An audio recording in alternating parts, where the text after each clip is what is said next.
So that cabinet session now expected for Sunday has a lot to talk about, and it's worth saying that the country has now come out of the high holidays of Yom Kippur, and a week ago Rosh Hashanah, in the middle of that the October 7th commemoration. So the sort of political landscape going forward doesn't have any sort of big national bumps in it, if you will.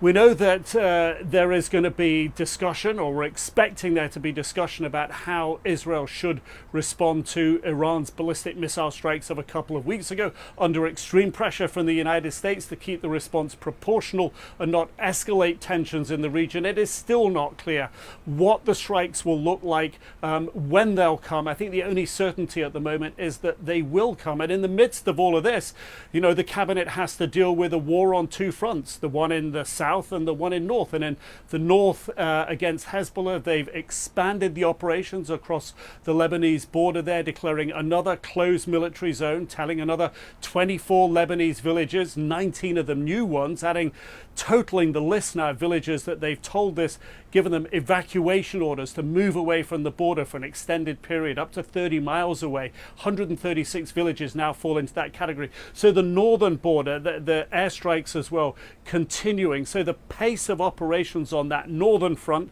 likely getting discussion as well, because that is heating up. And over that period of Yom Kippur, the IDF saying that incoming, that was from 6 p.m. Friday to 6 p.m. Saturday, incoming 320 missiles.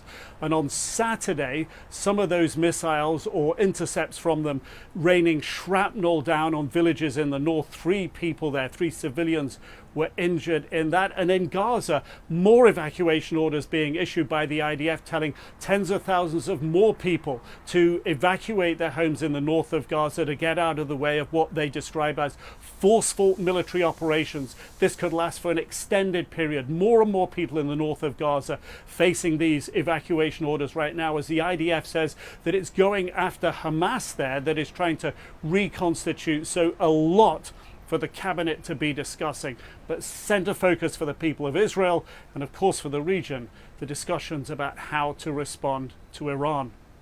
Nick Robertson, CNN, Tel Aviv.